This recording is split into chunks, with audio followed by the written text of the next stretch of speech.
Okay guys, wow, what can I say? I put out the initial launch offer for our own fragrance, Mr. Fragrance, the first release from our brand, and it was supposed to be 48 hours as a launch offer price that ran out within 24 hours. So we are almost sold out of our first batch of Mr. Fragrance. Thank you so much guys for everyone who's purchased so far. We've got some great reviews already on the product page. I'm really happy guys, thank you so much, and I'm really glad so many of you are loving it so far. If you guys want to purchase Mr. Fragrance, I recommend you do it sooner rather than later. We have 800 bottles overall in the first batch, 300 are going to our Kickstarter backers, 200 have gone through this launch offer, and about 50 more have been sold ever since the launch offer ended. So get on it guys, we have around 150 bottles left now.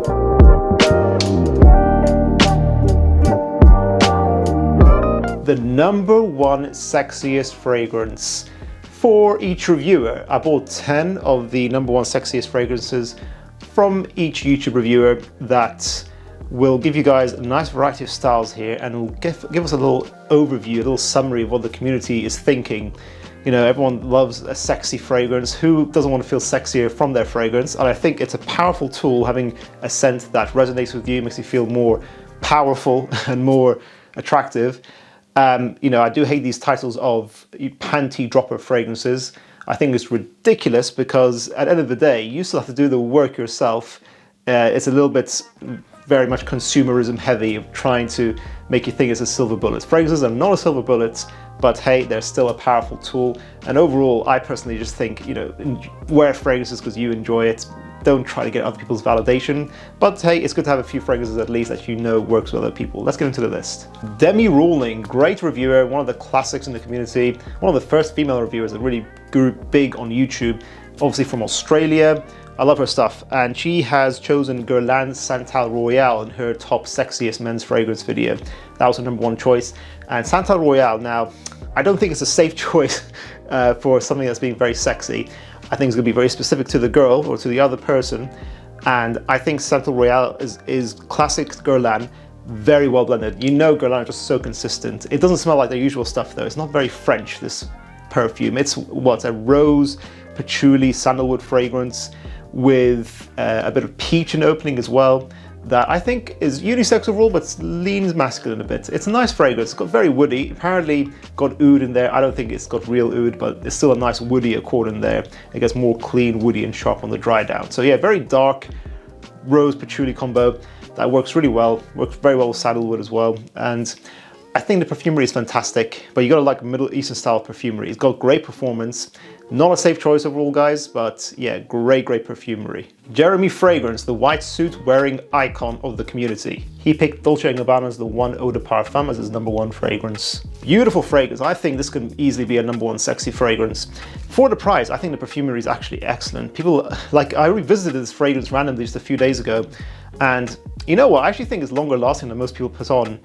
I don't know why people say this lasts about 4 hours. I get maybe over 8 hours actually when you actually smell it. I think people got anosmic to this fragrance. It's a very sexy amber, tobacco, ginger based fragrance that also has cardamom in here in the Eau de Parfum. It's very beautifully balanced, airy, has like a transparent romanticness to it. It's a very romantic fragrance, a safe first date fragrance, let's say. I don't think anyone's ever gonna hate this fragrance. So yes, very Western style, Italian, opposite style to Guerlain Santal Royale. However, yeah, I think people are just too harsh with the performance criticism on this fragrance. I think it's actually quite a long-lasting fragrance. I think this is actually a masterpiece, honestly. It's a great date night fragrance. What do you guys think? Are people too harsh with the longevity? Monika, Cioch, who is based in Birmingham in the UK here and is from Polish heritage. She does some great, fantastic videos with great production value. Love her B-roll especially. Tom Ford Oud Wood. Yeah, I completely agree with this. This is one of my most complimented fragrances ever, and this is a classic. It is a beginner's oud scent that doesn't actually contain any real oud. I don't think so. It's very green, sharp, and mainly woody, of course. And of course, this is an old batch. This is why I have a golden sticker, because I'm a golden boy. Of course, guys, I get special treatment from the brand. No, I'm kidding. This is the old batch. Carved oud is probably the better oud wood alternative to go for nowadays compared to the modern variations of oud wood. But the DNA, it just works. It's a great woody DNA that is marketed as unisex, but I think it leans more masculine overall. And it gets me so many compliments. Michelle, curly fragrance, with the most attractive reviewer on the internet, my fragrance wife, of course, guys.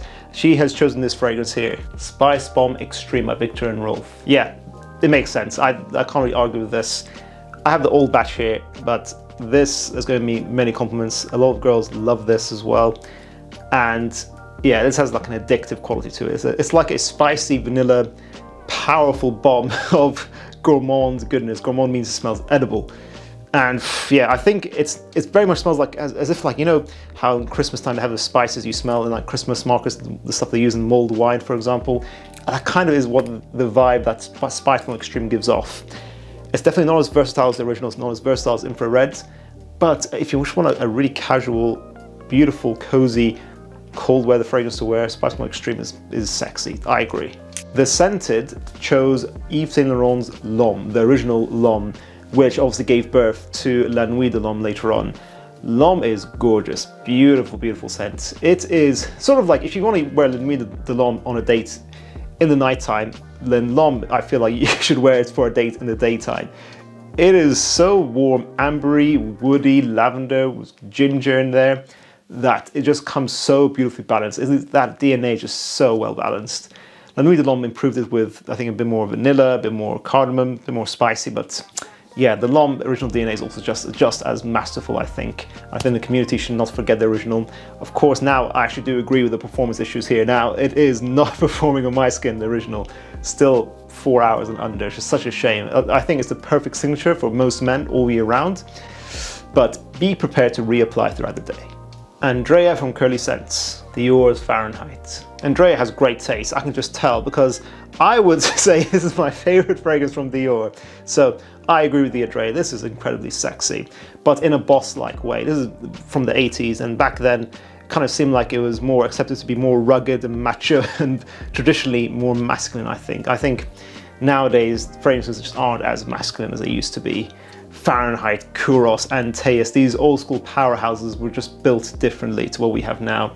Fahrenheit is a very clever leather and violet leaf perfume, and it uses violet leaf very perfectly here. Very clever way to make it smell like petroleum, like a very rugged, I think either a CEO type or a car mechanic leather jacket wearing kind of bad boy can rock this as their signature. It's got so much character. It does not try to play it safe like most fragrances nowadays do. This is for a guy who's polarizing, doesn't care what other people think, and it's just masterful perfumery. I think sexy, masculine, masterful perfumery here.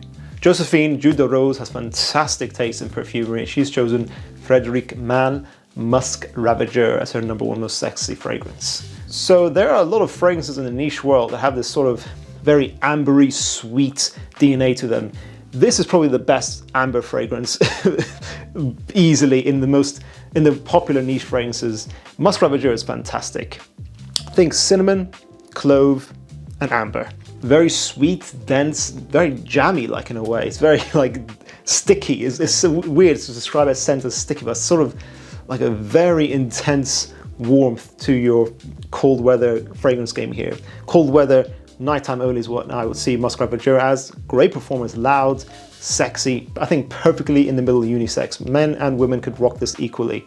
Beautiful scent. The perfumery here is masterpiece as well. The Perfume guy is one of the most knowledgeable reviewers on the platform. He has chosen Dior Homme Parfum, which I actually have a full bottle here. I don't know why I didn't show it. Again, I think it's a masterful perfumery. Beautiful, but I don't know if it's going to be an easy, safe choice for the #1 most sexy. This is not your safe Sauvage or Invictus fragrance here. Dior Homme Parfum, again, is macho. I respect it. I respect how they used iris in a very masculine way. Iris usually feminizes a scent DNA very easily, kind of like using something like tuberose, like white florals. But here they've made it undeniably masculine. Smoky, intense, dark with a lot of leather, so leather and iris here. This is one of the rare occasions where I think a designer fragrance is easily niche quality here. This is better than a lot of niche fragrances actually. It is a tough fragrance to pull off. It's got fantastic performance, very long lasting, great projection, mainly a cold weather fragrance, and I think it's going to be for a certain personality. A more mature, boss-like, hyper-masculine kind of guy would rock this. Then Bowtie fragrance guy, one of the classiest guys in the fragrance community, has chosen Portrait of a Lady by Frederic Malle, Powal, as some may call it. Now, this fragrance kind of smells like an old lady. So, I don't want to poo on anyone's choices, but again, I think the perfumery is fantastic. I think it's unisex, leaning more feminine.